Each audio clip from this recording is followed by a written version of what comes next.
libros, todo está en los libros, todo está en los libros. Hola, bienvenidos a Todo está en los libros. Hoy vamos a tocar un tema interesantísimo, pero a la vez un poco triste.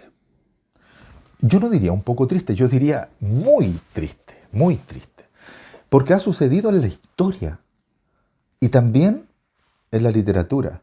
Y la literatura lo ha tratado justamente para que no se olvide que en la historia de la humanidad, la historia real, no en la historia de ficción, han existido, existen. Y probablemente, aunque deseamos de todo corazón que nunca más, pero probablemente existan. Esto que vamos a tratar hoy, que es la censura literaria.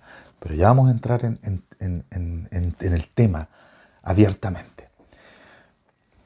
Quiero que escuchen estos versos, escritos en 1820 por un poeta judío alemán, Heinrich Heine.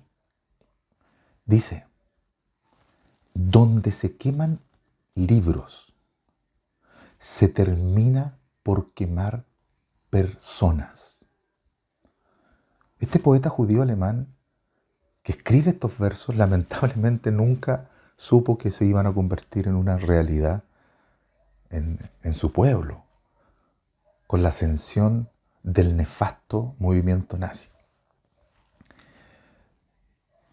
Donde se queman libros, se termina por quemar personas. Heinrich Heine.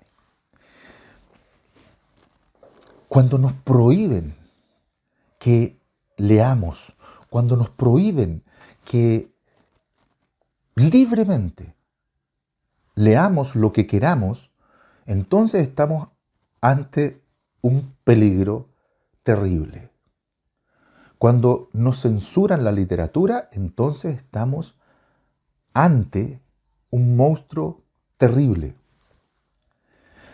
Este tema ha sido tratado en la literatura, por supuesto. En algún minuto vamos a dedicar un capítulo de Todos están los libros a la literatura distópica, en donde vamos a ver temas como la novela Un Mundo Feliz, en donde vamos a ver 1984. Pero hoy, en este capítulo, que no es de la literatura distópica, que sí vamos a dedicarle un capítulo, vamos a Fahrenheit 451 del gran Ray Bradbury. Esta novela, esta maravillosa novela que yo les invito a leer, si es que no la han leído, nos habla justamente del tema que vamos a tratar hoy, la censura literaria. Yo no quiero spoilear, perdonen si a veces haga un comentario que puede hacer un spoiler por ahí para los que quieran leer o para los que la están leyendo, pero esta novela es maravillosa porque, así como los versos que leímos al principio de Heinrich, de este poeta judío alemán, se convirtieron sin querer en una realidad. Ray Bradbury escribe Fahrenheit 451 y cuando tú lo lees te das cuenta que da la impresión que lo escribieron la semana pasada o el mes pasado, porque describe a una sociedad muy parecida a la que estamos viviendo. Con la diferencia que acá hay una censura abierta hacia la literatura. Acá los roles de los bomberos cambian, como los conocemos. Conocemos a los bomberos como los que van a apagar incendios. Aquí es al contrario. Ellos son parte de cumplir la censura, de quemar los libros cuando alguien los tiene en su poder. Y no solamente los libros, sino la casa completa y a veces incluso al que poseía los libros. Pero en esta hermosa novela que trae una gran enseñanza también, obviamente hay un personaje, que es el protagonista, que es Montag, que va en algún minuto a darse cuenta de cómo lo estaban controlando para censurar la lectura y para quemar los libros. Bueno, Fahrenheit 451 es la temperatura a la que se quemarían las hojas de los libros. Y claro, Montag es un bombero. Pero en un momento él se va a encontrar con Clarice, que es una adolescente, que hace que él comienza a desvendar sus ojos y a darse cuenta de que está siendo controlado por un poder al que él está sirviendo sin darse cuenta muchas veces. Hay más personajes, está la esposa Mildred de Montag. Ella también tiene mucho que decir en la novela porque se parece mucho a muchos personajes y personas que hoy en día existimos. Todos los personajes que están acá son personas, hombres y mujeres que en la actualidad existen y que también de una u otra manera, directa o indirectamente, explícita o implícitamente, estamos enfrentando un poder similar al que en Fahrenheit 451 se nos presenta. Lo más interesante que hay acá, para mí, hay dos cosas que me impactan, que es una mujer que por defender los libros fue capaz de sacrificarse, no por cobardía, todo lo contrario. Esa escena es maravillosa y tiene una profundidad filosófica hermosísima y de una enseñanza también hermosísima. Pero también hay un grupo que son los, por llamarlo de alguna manera, los hombres libros, que han memorizado literatura completa para no perderla. Y de alguna manera Montag va a llegar a ellos. Lean esta novela, es maravillosa. Es una novela que nos enseña que cuando la censura llega a la literatura hay que tener cuidado, porque ahí está el libre pensamiento. Yo leo lo que quiero porque pienso de una u otra manera respecto al autor que quiero leer. Por lo tanto, leer es la manifestación más clara del libre pensamiento y de ponerme en contacto con una persona que es contemporánea a mí o que murió hace muchos siglos atrás. Y cuando comienzo a abrir y a leer el libro, yo me doy cuenta que tengo muchas cosas en común con un ser humano que a lo mejor dejó de existir siglos o incluso milenios atrás. Leer es una manifestación de libre pensamiento. Y cuando me lo impiden, sea quien sea que me lo esté impidiendo, sea un poder político, un poder filosófico, ideológico, religioso, entonces yo estoy ante un monstruo al que hay que tener bastante lejos. Porque muchas veces en la historia incluso se le ha quitado la vida a personas. Solo por recordar, ustedes lo pueden investigar después, solo por recordar, en 1980 en Argentina se quemaron más de 1.500.000 libros. Y estoy hablándole de 1980, en el contexto de una dictadura militar. 1.500.000 libros de la editorial, el Centro Editor América Latina. Es muy conocido en Sarandí. Ustedes pueden investigarlo. Se quema en 1980, unas cuantas décadas atrás solamente, 1.500.000 libros, porque eran considerados peligrosos. Porque de una u otra manera abrían la mente del lector o lectora. Una acción directa contra el libre pensamiento. En Chile, en la dictadura militar del dictador Pinochet, también hubo quema de libros a los que se le llamaban los libros concientizantes, y se los buscaba y se los quemaba. Famosísima es la quema de libros de las torres de San Borja, que también lo pueden investigar.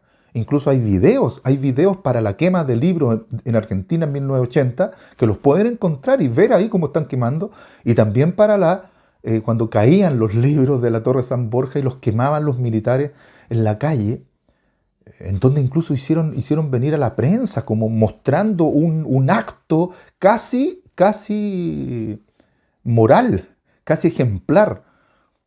Estas cosas han sucedido hace muy poco. Y en la historia han habido muchas quemas de libros. Se han quemado libros en muchísimos lugares. Cuando yo les mencioné los versos del poeta judío alemán, Heinrich, que decía: cuando se queman libros se termina por quemar personas. Eso en la quema de libros grande que hubo en Berlín, ahí están, hay un recordatorio en una placa maravillosa con estos versos.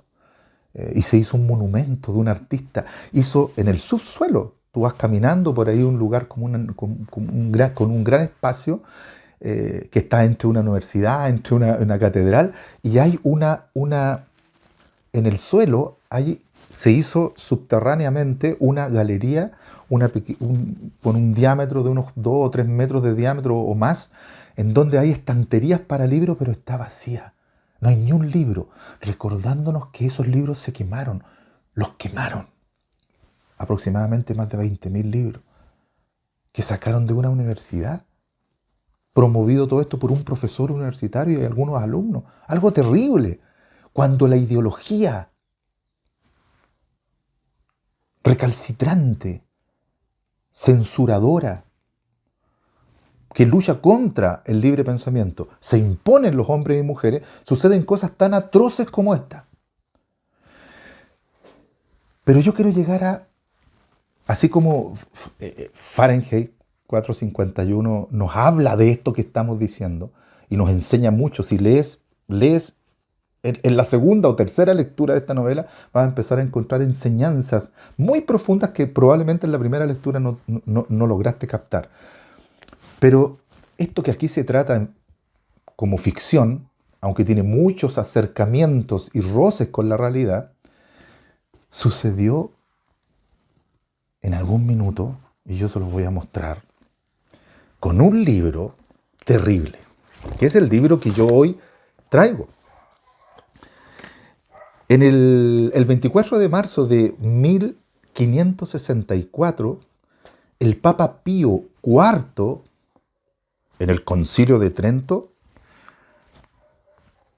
ordena la primera edición de este libro.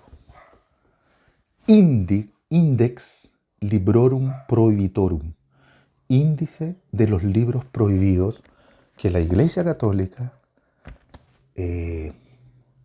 produjo. Acá están todos los libros, autores, incluso capítulos de algunos libros, explicados, señalados para que no sean leídos. Hubo otros índices de libros prohibidos antes del Index Librorum Prohibitorum, por supuesto. Sí los hubo. Antes hubo algunos de ellos, por ejemplo, fueron el de Enrique, ¿ya? O Enrique VIII, que en 1529 ya mandó a hacer un índice de libros prohibidos. Esto lo hizo Enrique VIII, rey de Inglaterra, antes de la separación con la Iglesia Católica. Luego, Carlos V encargó esta misma tarea a la Universidad de Lovaina y fue publicado en 1546, otro índice de libros prohibidos. Luego, la Universidad de Sorbona de París, ya, que es una famosa universidad, en 1542 publica también otro índice de libros prohibidos. Pero la Inquisición española, en el año 1551, toma el índice de libros prohibidos de la Universidad de Lovaina y se lo apropia y lo usa como un libro para prohibir ciertas lecturas, ciertos libros a los miembros de la Iglesia Católica. O sea, índices de libros prohibidos hubo antes de que se publicara en 1564 el primer volumen del Index Librorum Prohibitorum. Pero luego, este libro tuvo más de 40 ediciones. a través de 400 años. 40 ediciones a través de 400 años. Y para proteger a este libro, se creó la Congregación del Índice. La Congregación del Índice, que eran personas obviamente validadas, certificadas por la Iglesia Católica, que recibían denuncias de ciertos libros que traían elementos. Primero, lo primero que se prohibió en el Index Librorum Prohibitorum fueron los libros contra la teología católica. Libros que se oponían a la teología católica. Luego, libros de filosofía, y luego ya se incluyó todo. Libros que atentaban contra la moral, libros que atentaban contra la sexualidad que aceptaba la Iglesia Católica, libros que atentaban contra la concepción de lo que era un ser humano. Se le empezaron a agregar muchos otros elementos que se convertían al final del día en prohibiciones, censura para las personas. Este libro era considerado canónico. Canónico. ¿Qué significa eso? Que permitía al entrar en el derecho canónico, lo que significaba que tenía la autoridad de poder censurar, prohibir, excomulgar a algunos escritores. Ahora, ¿quiénes influían en cómo se conformaban las distintas ediciones del Índice de Libros Prohibidos a través de 400 años? Estaba primero la Congregación del Índice, que eran los fideicomisos, los que estaban a cargo de proteger a este libro, y estaba el Papa, quien podía censurar o quitar del índice a algún autor o agregar a algún autor. Y después, posteriormente, también tuvo mucho que ver en el índice la Santa Inquisición o el Santo Oficio. También influyó para hacer ciertas modificaciones en el índice. Libros tan nefastos como este han existido en la historia de la humanidad. Libros que nos llevan a prohibirnos leer. ¿Y saben qué personajes aparecen aquí? Algunos, ¿ah? Yo busqué en mi biblioteca algunos de los que aparecen acá prohibidos. Por ejemplo, personajes tan conocidos como Giordano Bruno, que fue un protocientífico, ¿cierto? Giordano Bruno, un hombre de libre pensamiento que fue quemado en la hoguera. Algún día le vamos a dedicar a él y a todos los libres pensadores que fueron quemados en la hoguera. Le vamos a dedicar un capítulo para ver sus obras también, porque Giordano Bruno es un escritor maravilloso. Pero yo les voy a mostrar algunos libros que aparecen aquí, algunos autores y libros que aparecen acá. Por ejemplo, aquí está en el índice Galileo, para no ser leído. Aparece en el índice Baruch Spinoza, para no ser leído, filósofo. Galileo, en este caso es científico. Immanuel Kant, no puede ser leído. También aparece en el índice. Yo los que les estoy mostrando son los que aparecen acá, en el índice. ¿Qué otro libro aparece en el índice de libros prohibidos? Y autor, Augusto Comte. Tenemos a Stuart Mill. Tenemos a René Descartes, a Rousseau, a Erasmo de Rotterdam, a Hobbes, Thomas Hobbes. Rousseau ya lo mencionamos.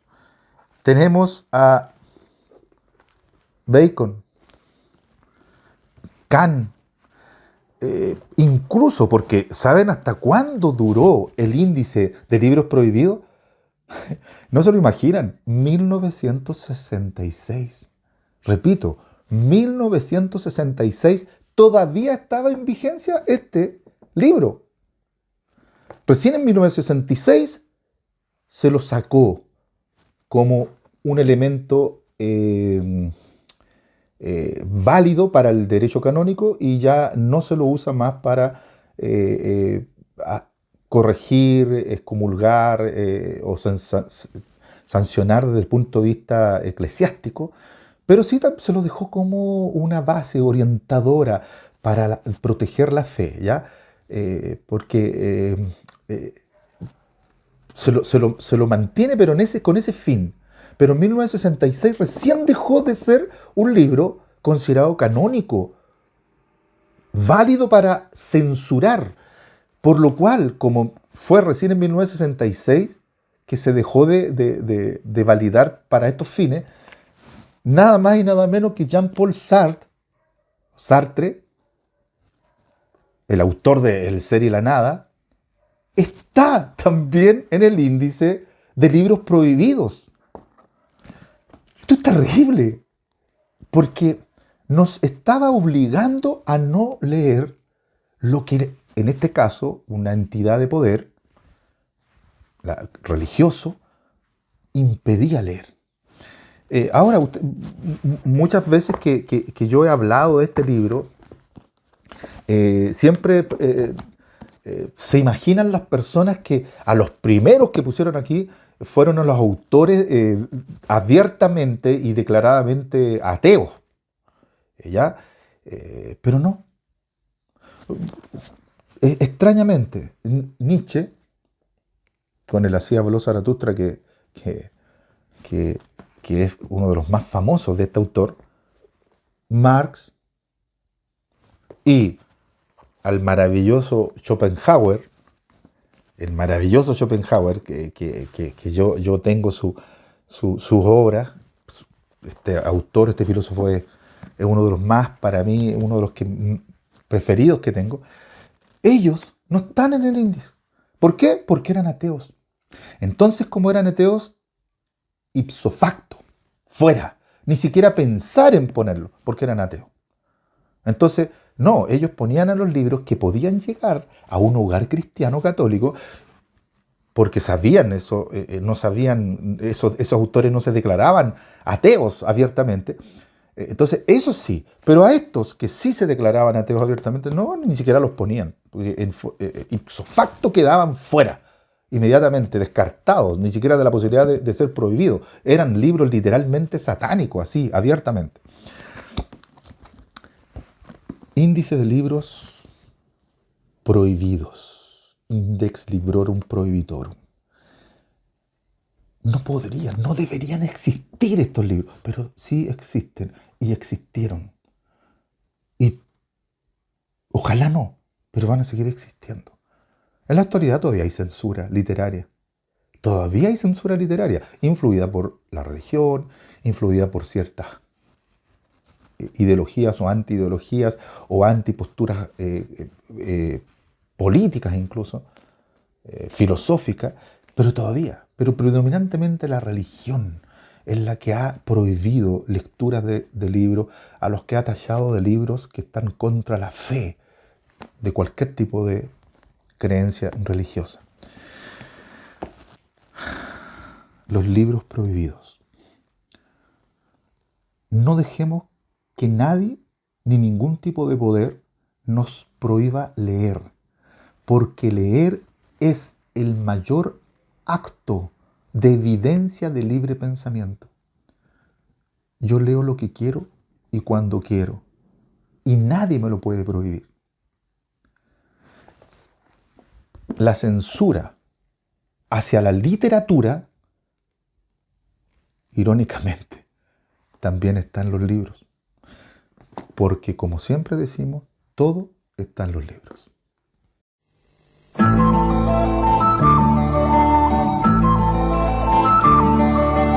Todo está en los libros.